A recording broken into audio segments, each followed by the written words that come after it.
નમસ્કાર મિત્રો, તો ડાયરા ને રામ રામ ને મારા બધા ખેડૂત મિત્રોના આજના અમારા નવા વિડીયોની અંદર સ્વાગત છે। તો મિત્રો આજે આપણે આવી ગયા છીએ આપણી બાજરીની જે ખેતી કરેલી છે એની અંદર। તો તમે જોઈ શકો છો મિત્રો કે અમારી જે આ બાજરી તમને અત્યારે જોવા મળી રહી છે એ એકદમ સરસ થઈ ગઈ છે। ડોડા પણ આવી ગયા છે બાજરીના, અને બાજરી થૂલમાં પણ થઈ ગઈ છે ને બાજરીને થૂલ ચડી ગઈ છે। અને મિત્રો આપણે બાજરીની અંદર આજે પાણી પણ વાળી દીધું છે। તો તમે જોઈ શકો છો મિત્રો કે અત્યારની જે અમારી આ બાજરીનું વાવેતર તમને જોવા મળી રહ્યું છે એકદમ સારી રીતે બાજરીનું વાવેતર કરેલું છે। અને એની અંદર આપણે કોઈ પણ ખાતર કે ફર્ટિલાઇઝર ખાતરોનો ઉપયોગ કરવામાં આવ્યો નથી। કોઈ પણ ફર્ટિલાઇઝર કેમિકલવાળું ખાતર નાખવામાં નથી આવ્યું। એકદમ ઓર્ગેનિક રીતે બાજરીની ખેતી કરેલી છે।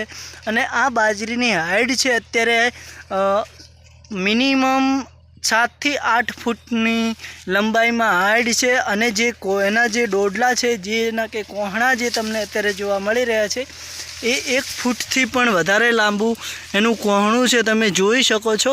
ને મિત્રો અત્યારે આપણી જે આ બાજરી છે થૂલની અંદર આવી ગઈ છે, અને આ બાજરી આપણે વેચવાની છે, ઓર્ગેનિક રીતે ખેતીની છે। આમાં કોઈ પણ ફર્ટિલાઇઝર ખાતર કેમિકલવાળું નાખવામાં નથી આવ્યું, ફક્ત ઓર્ગેનિક રીતે ખેતી કરી છે આપણે। જે કે ગોબર જે સોણિયું આપણા પશુઓનું જે ગોબર ખાતર જે આવે છે એ નાખીને।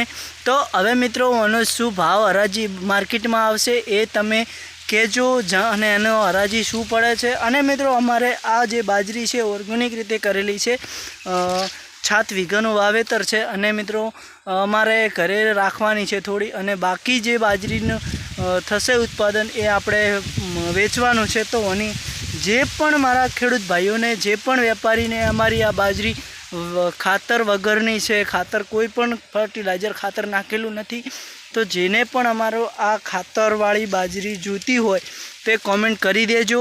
અને હું નંબર આપું છું, તો જેને જોતો હોય કોલ પણ કરી શકે છે ને મારો સંપર્ક પણ કરી શકે છે। તો આજના વિડીયોમાં દોસ્તો આટલું જ। તો આવી રીતે અમે બાજરીનું કંઈક વાવેતર કરેલું છે મારા ખાસ મિત્રો।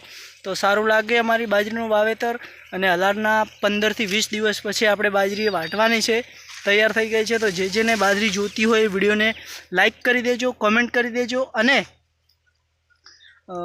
જેને જોવે એમાં નંબર આપું છું એ નંબર ઉપર કોલ કરવાનું ના ભૂલતા। તો નેક્સ્ટ વિડીયોમાં ફરી મળીશું દોસ્તો।